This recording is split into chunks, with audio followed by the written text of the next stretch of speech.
अस्सलाम वालेकुम प्यारे बच्चों, आप सब कैसे हैं? उम्मीद है आप सब खैरियत से होंगे।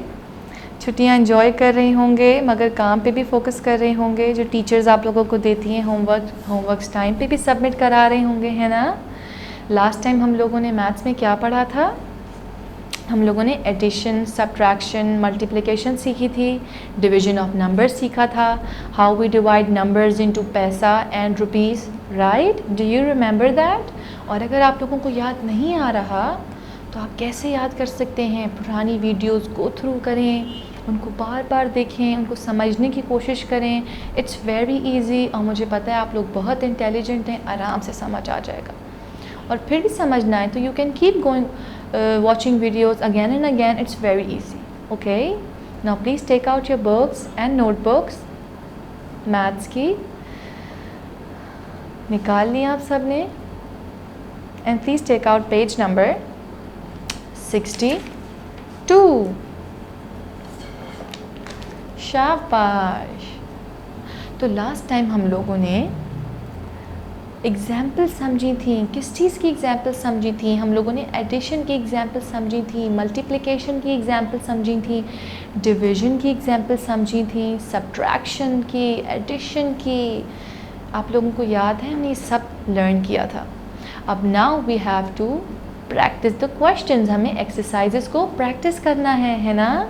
तो प्लीज़ अपनी नोटबुक्स एंड कॉपीज़ निकाल लीजिए so we could start reading it. निकाल लिया आप लोगों ने? Very good. Now start reading the questions.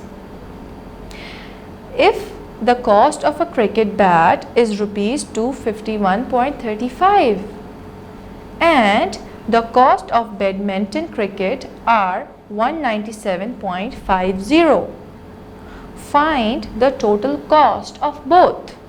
अब हमें इस क्वेश्चन में क्या करना है? हमें इस क्वेश्चन में ये मालूम करना है कि अगर एक कॉस्ट क्रिकेट बैट की 251.35 रुपीज़ है, अगर एक बैट की प्राइस ये है, इतने में मिल रहा है, and the cost of badminton racket are 197.50, हमें टोटल कॉस्ट मालूम करनी है। अब मिस हम टोटल कॉस्ट किस तरह मालूम करेंगे? अगर आप लोगों को याद हो कि हमें टोटल कॉस्ट मालूम करने के लिए हमने सीखा था कि we are suppose to add. हमें कौन सा मेथड यूज़ करना पड़ेगा? हमें एडिशन करनी पड़ेगी। शाबाश। और हम ऐड कैसे करेंगे? हम लोग क्या करेंगे कि हम क्या करेंगे, जो फर्स्ट जो बिगर वैल्यू है, और बिगर वैल्यू 251 और 197 में कौन सी है बच्चों? 251। Very good. 251.35 हम लोग पहले लिखेंगे और उसी के नीचे हम लोगों को एडिशन करनी होगी दूसरी कॉस्ट की। और किस चीज़ की कॉस्ट है वो? बैडमिंटन रैकेट की। Very good. तो बैडमिंटन की कॉस्ट क्या थी? 197.50 लिख लिया आप लोगों ने। और ये ख्याल रहे कि पॉइंट के नीचे पॉइंट आना चाहिए। अब ऐसा ना हो कि 251 आप लोगों ने उधर लिख दिया, 197.50 इधर हो गया। बिल्कुल एक पैटर्न होना चाहिए, एक कॉस्ट बिल्कुल उसके नीचे सेकंड कॉस्ट आनी चाहिए, ठीक है। और अब हम लोग क्या करेंगे? एडिशन कर देंगे। एडिशन के बाद हमारा आंसर क्या आएगा? हमारा आंसर आएगा 448.85। And what does it mean? इसका मतलब है कि the total cost of both is 448.85 rupees. This is very simple. Now let's move to the other question. If a storybook cost rupees 42.00 and a pen cost rupees 10 less than the storybook, find the cost of both the items. अब हमें क्या मालूम करना है इसके अंदर? अगर ये समझ नहीं आ रहा तो उसको एक दफ़ा और रीड कर लीजिए।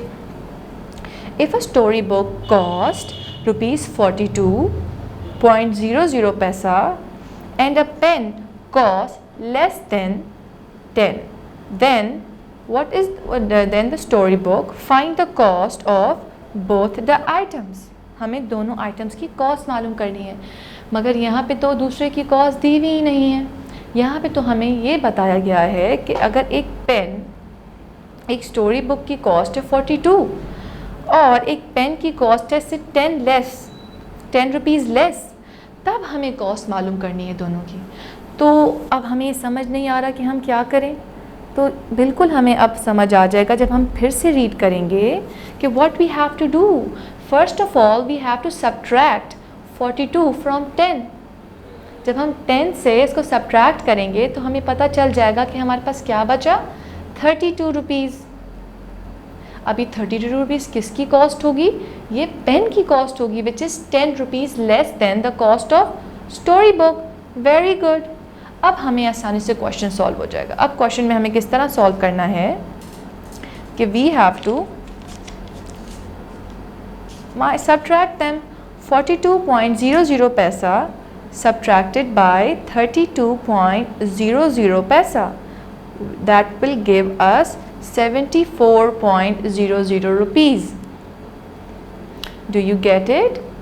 It is very easy. तो अब हमारे पास जो ये नई कॉस्ट आई है 74 रुपीज़, ये किस चीज़ की कॉस्ट है, ये हमारे पास कॉस्ट है बोथ द आइटम्स की. तो अब लोगों को ये क्वेश्चन समझ आ गए. Don't get worried, it's not that difficult, it's easy. We just have to keep repeating them, keep revising the other videos, keep going through the multiplication and division videos जिसमें हमें इंट्रोडक्शन दिया गया था कि किस तरीके से हम ये क्वेश्चन सॉल्व करेंगे, उनको ब्रेक कैसे करना है. ठीक है. अब नेक्स्ट जो एक क्वेश्चन है, I am going to give this to you as a homework, ताकि मुझे समझ आ जाए कि आप लोगों को ये समझ आ रहा है कि नहीं आ रहा. टीचर्स आपको कॉल करेंगी, आपसे पूछेंगी कि have you done your homework, and I am sure you are going to submit that on time. आप लोग टाइम पे सबमिट करेंगे, है ना. Very good. तो इसी के साथ अपना बहुत ख्याल रखिएगा. हम मिलेंगे नेक्स्ट क्लास में with more amazing questions to do. Till then, अल्लाह हाफिज़.